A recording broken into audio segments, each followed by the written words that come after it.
Hello everyone, this is Aarti and welcome back to my class. कैसे हो आप सभी? आई होप आप सब अच्छे होंगे और अपनी तैयारी अच्छे से कर रहे होंगे। आज की क्लास में हम डिस्कस करने वाले हैं कंजंक्शंस के बारे में। कंजंक्शन किसी भी एग्जाम में जिसमें इंग्लिश पूछी जाती है, जनरल हो या सब्जेक्ट स्पेसिफिक हो, बहुत इंपॉर्टेंट टॉपिक है कंजंक्शन, क्योंकि इससे हमेशा एक दो क्वेश्चन कंजंक्शन से जरूर पूछे जाते हैं। कंजंक्शन होता क्या है? कंजंक्शन कंजंक्शन यानी वो वर्ड्स जो ज्वाइन करते हैं, किसको ज्वाइन करते हैं? दूसरे वर्ड्स को, फ्रेजेस को, क्लॉजेस को या सेंटेंसेस को। फ्रेजेस, क्लॉजेस और सेंटेंसेस और दूसरे वर्ड्स को जो वर्ड्स ज्वाइन करते हैं वो होते हैं हमारे कंजंक्शन। उनको बोलते हैं कंजंक्शन, यानी कंजंक्शन, जंक्शन यानी जोड़ने वाले। ठीक है, कंजंक्शन वह शब्द है जो शब्दों, वाक्यांशों या क्लॉजेस, क्लॉजेस मतलब उपवाक्य को जोड़ते हैं। एग्जाम्पल देखिए कुछ। Ram and Shyam, Ram and Shyam. अब राम एक वर्ड था, श्याम एक वर्ड, यानी दोनों किसी के नाम है। दोनों को जोड़ने का शब्द, जोड़ने का काम किसने किया है? इस एंड ने। तो ये एंड क्या है? हमारा कंजंक्शन है। I tried, I failed. I tried, I failed, ये हमारे दो फ्रेजेस हैं। ठीक है, दो सेंटेंसेस भी हैं, ये फ्रेजेस भी हैं, ये क्लॉजेस भी हैं। ये इसको जोड़ने का काम, इनको, इनके बीच में एक संबंध स्थापित करने का काम और ज्यादा सेंस निकालने का काम किसने किया है? इस बट ने किया है। तो बट क्या है? कंजंक्शन है। वेट, आई कम, एक तो वर्ड है वेट और आई कम एक फ्रेज है। इन दोनों में सेंस बनाने का काम, इन दोनों को जोड़ने का काम किसने किया? अंटिल ने किया। तो अंटिल एक कंजंक्शन है। She came, she needed help, इन दोनों सेंटेंसेस को या इन दोनों क्लॉजेस को किसने जोड़ा है? बिकॉज ने जोड़ा है। तो बिकॉज हमारा एक कंजंक्शन है। तो जो भी शब्द हमारा दो वर्ड्स को, सेंटेंसेस को, क्लॉजेस को, फ्रेजेस को जोड़ते हैं, जो शब्द, उनको बोलते हैं कंजंक्शंस। अब कंजंक्शंस के भी टाइप होते हैं। कंजंक्शंस के टाइप क्या है? पहला टाइप है कंजंक्शन का कोऑर्डिनेटिंग कंजंक्शन। ठीक है, कोऑर्डिनेटिंग कंजंक्शन। कोऑर्डिनेटिंग कंजंक्शन वो होते हैं जो इक्वल रैंक वाले वर्ड्स को या क्लॉजेस को जोड़ते हैं। इक्वल रैंक वाले, इक्वल रैंक वाले का क्या मतलब है? इक्वल रैंक का मतलब है कि जो एक ही तरीके के क्लॉजेस हैं, है ना, या फिर एक ही तरीके के हमारे शब्द हैं, एक ही तरीके के फ्रेजेस हैं, उनको जो शब्द जोड़ते हैं। और कोऑर्डिनेटिंग कंजंक्शन को आप याद कैसे रखोगे? कौन कौन से होते हैं? इनको हम इससे याद रख सकते हैं, बहुत फेमस ट्रिक है, fan boys, FANBOYS। Fan boys से हम याद रख सकते हैं कोऑर्डिनेटिंग कंजंक्शंस को। ठीक है, F से फोर, A से एंड, N से नॉर, B से बट, O से और, Y से येट और S से सो। ये है हमारी फैन बॉयज। ठीक है, इससे आप कोऑर्डिनेटिंग कंजंक्शन को याद रख सकते हैं। एग्जाम्पल देखिए इसके। I studied hard but I failed, मैंने बहुत मेहनत की थी, मैंने बहुत पढ़ाई की थी, लेकिन मैं फेल हो गया। तो ये जो बट है, ये क्या है? हमारा कोऑर्डिनेटिंग कंजंक्शंस। ठीक है, और ये हमारे दोनों क्या है? इंडिपेंडेंट क्लॉजेस हैं। ये हमारे दोनों क्या है? इंडिपेंडेंट क्लॉजेस हैं। और जो हमारे दो इंडिपेंडेंट क्लॉजेस जिस कंजंक्शन से जुड़ते हैं, कोऑर्डिनेटिंग कंजंक्शन से, वो कौन से टाइप के सेंटेंस होते हैं? वो होते हैं हमारे कंपाउंड सेंटेंसेस। हमने पढ़ा था ना सिंपल, कंपाउंड, कॉम्प्लेक्स में। तो जो हमारे दो इंडिपेंडेंट क्लॉज एक कोऑर्डिनेटिंग कंजंक्शन से जुड़ते हैं वो होते हैं हमारे कंपाउंड सेंटेंस। तो ये हमारा एक कंपाउंड सेंटेंस है। नेक्स्ट देखिए, डू इट नाउ और you will regret. Do it now और यू विल रिग्रेट, तो ये भी हमारे दो इंडिपेंडेंट क्लॉज और से जुड़े हैं। तो ये और क्या है? हमारा कोऑर्डिनेटिंग कंजंक्शन। कोऑर्डिनेटिंग कंजंक्शन को याद रख सकते हो फैन बॉय से। She is tired yet she is working, दोनों इंडिपेंडेंट क्लॉज, यानी दोनों अपने आप में एक सेंटेंस है, अपने आप में एक सेंस रिवील करते हैं, और दोनों येट से जुड़े हैं एक फैन बॉयज कंजंक्शन से। दोनों कंपाउंड, ये मिलके कंपाउंड सेंटेंस बनाते हैं। क्लियर? नेक्स्ट टाइप है हमारा सबऑर्डिनेटिंग कंजंक्शन। सबऑर्डिनेटिंग कंजंक्शंस कौन से होते हैं? सबऑर्डिनेटिंग कंजंक्शन होते हैं जो एक क्लॉज को दूसरे पर डिपेंडेंट बनाते हैं। ये हमने क्लॉजेस में भी पढ़ा है। जो सब्जेक्ट स्पेसिफिक वाले बच्चे हैं, जो बैच में जुड़े हैं, उनके लिए ये हमने क्लॉजेस में भी पढ़ा है ना। सबऑर्डिनेटिंग कंजंक्शन से जो क्लॉज जुड़े होते हैं वो तभी तो वो डिपेंडेंट क्लॉज बनते हैं, क्योंकि उनमें सबऑर्डिनेटिंग कंजंक्शन आती है। हर डिपेंडेंट क्लॉज से पहले एक सबऑर्डिनेटिंग कंजंक्शन आती है। बिकॉज, ये देखिए, because, although, though, as, since, if, unless, when, while, before, after, until, till, that, so that, ये सब क्या है? हमारे सबऑर्डिनेटिंग कंजंक्शन है।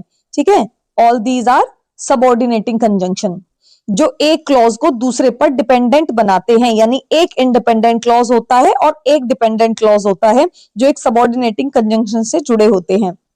ये कौन से सेंटेंस के टाइप है? ये हमारे कॉम्प्लेक्स के टाइप हैं, जिसमें कम से कम एक इंडिपेंडेंट और एक या एक से ज्यादा, दो या दो से ज्यादा क्या हो सकते हैं? हमारे डिपेंडेंट क्लॉज जो सबऑर्डिनेटिंग कंजंक्शन से जुड़ते हैं। Example, I left because it was raining, I left because it was raining. और अगर मैं पूछूं कि ये कौन सा क्लॉज है, तो भी आप बता दोगे ये कौन सा है? एडवर्ब क्लॉज है। मैंने इसका एक शॉर्ट भी डाला हुआ है ना, जो रीजन को बताए, जो adverb of reason, time, place, manner, तो वो कौन सा क्लॉज है? एडवर्ब क्लॉज है ना। ये भी देखो, आपको क्लॉज भी कवर हो रहा है इसके साथ साथ।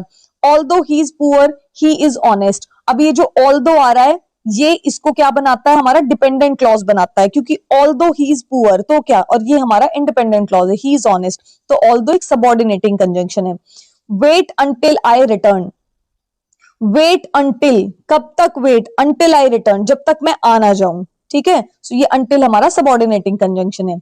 She cried when he saw the results, she cried, कब कब उसने क्राई किया? When he saw the results. तो ये हमारे हैं सबऑर्डिनेटिंग कंजंक्शन। तीसरा टाइप है हमारा कोरिलेटिव कंजंक्शन।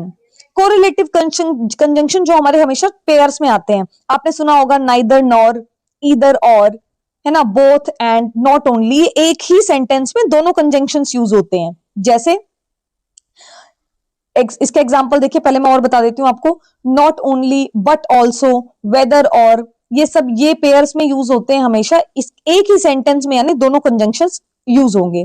नाइदर है तो नॉर भी आएगा, आइदर है तो और भी आएगा, बोथ है तो एंड भी आएगा, नॉट ओनली अगर आया है तो बट ऑल्सो भी आएगा, वेदर है तो और भी आएगा। देखिए अब इसके एग्जाम्पल, आइदर टेक टी और कॉफी, या तो चाय ले लो या कॉफी ले लो, ठीक है ना। आइदर और दोनों का मतलब या है कि या तो आइदर दिस वन और दिस वन, या तो ये या तो वो, इस सेंस में आता है। Neither he nor his friend were present, neither nor मतलब ना तो वो और ना उसका दोस्त कोई भी प्रेजेंट नहीं था। He is not only intelligent but also hard working, not only, ना सिर्फ, वो ना सिर्फ इंटेलिजेंट है बट ऑल्सो, लेकिन हार्ड वर्किंग भी है। Clear, not only but also, तो ये क्या हमारे कोरिलेटिव कंजंक्शन है। एरर डिटेक्शन में, फिल इन द ब्लैंक्स में ये आ सकता है।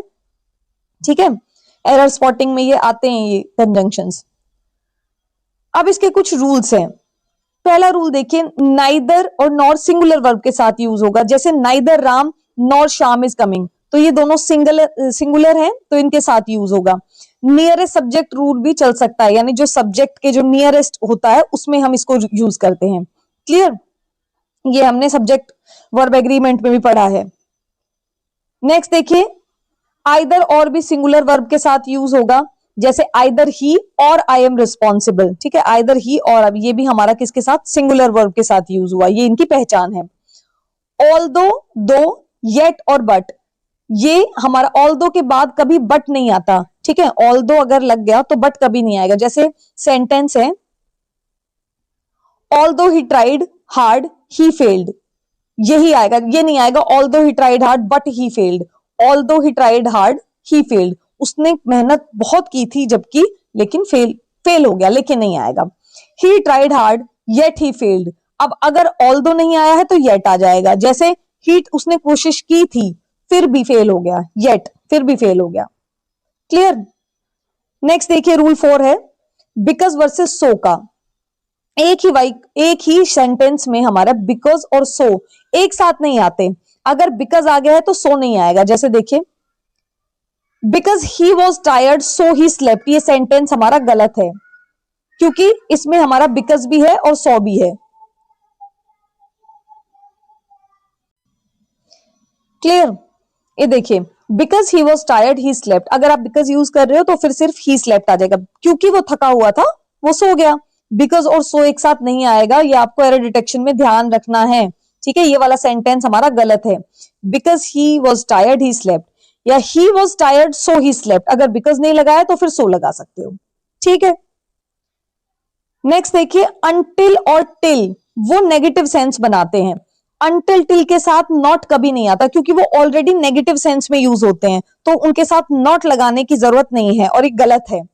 जैसे wait until I do not come, until का मतलब ही है जब तक मैं नहीं, जब तक कि नहीं, ये अंटिल का मतलब ही है, अंटिल यानी जब तक नहीं, ठीक है। टिल मतलब जब तक और अंटिल मतलब जब तक नहीं, तो जब ऑलरेडी जब तक नहीं है तो वहां एक बार और नहीं लगाने की जरूरत नहीं है। वेट अंटिल आई कम, ये सेंटेंस सही है।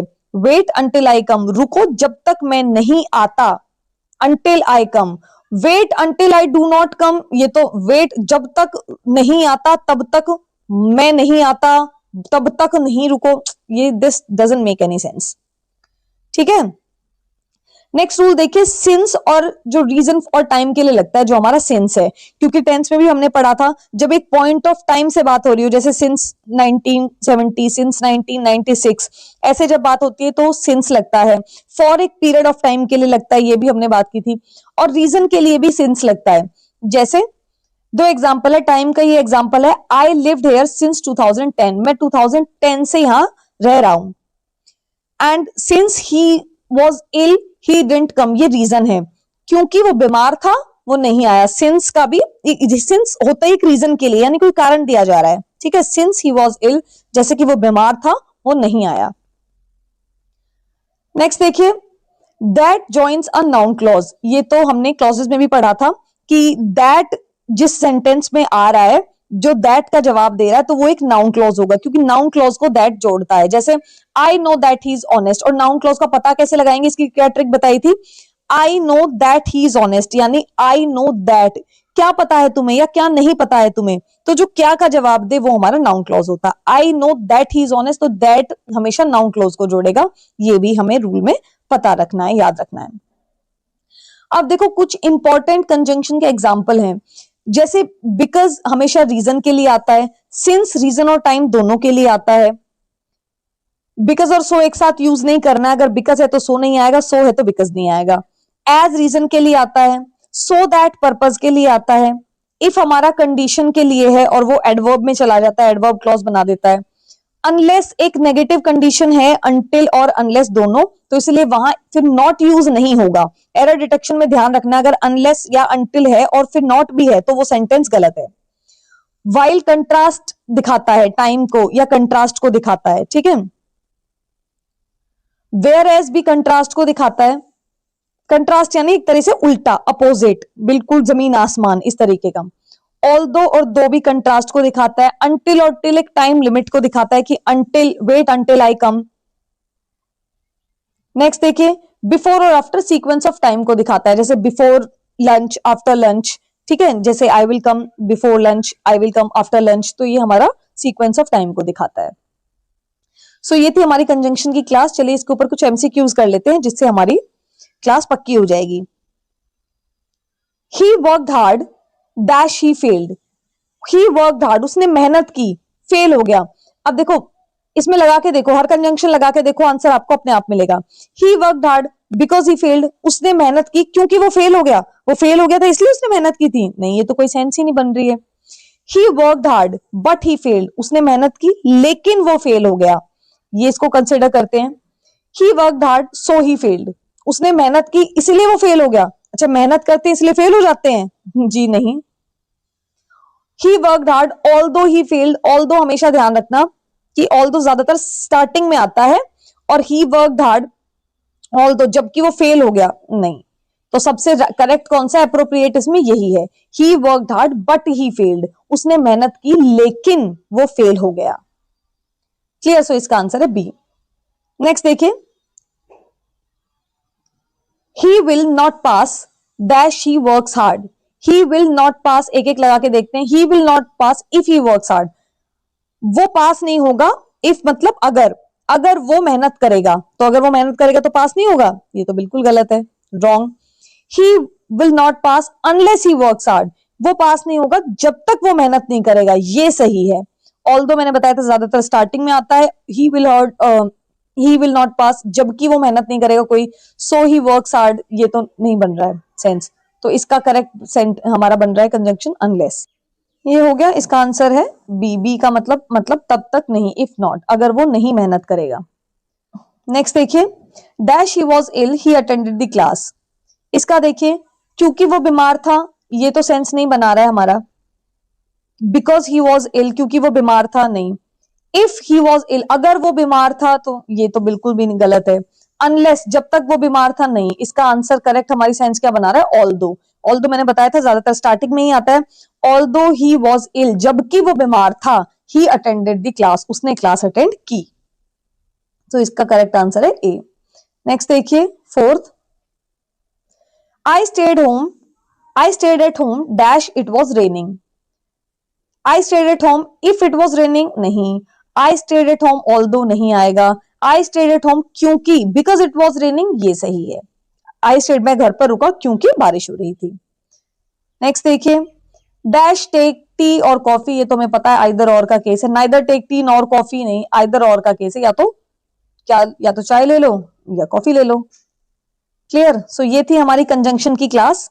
ये थोड़े से रूल्स पता होने चाहिए जो मैंने आपको बताया कि बिकॉज के साथ सो नहीं आता है ना, नाइदर, आइदर, और ये सब सिंगुलर के साथ आते हैं, अनटिल अनलेस के साथ नॉट नहीं आता। ये रूल्स हमें पता होने चाहिए। और फैन बॉयज वाली कंजंक्शन हमें पता होनी चाहिए, क्लॉजेस में भी ये हेल्प करता है। So this was the class, और उम्मीद करती हूँ आपको क्लास अच्छी लगी है। उम्मीद करती हूँ अभी तक जितनी भी क्लासेस मैंने आपको जनरल इंग्लिश में कराई हैं वो आपको पसंद आई हैं, हेल्पफुल रही हैं। अगर क्लासेस आपके लिए हेल्पफुल रहती हैं तो प्लीज आप क्लासेस को लाइक कीजिए।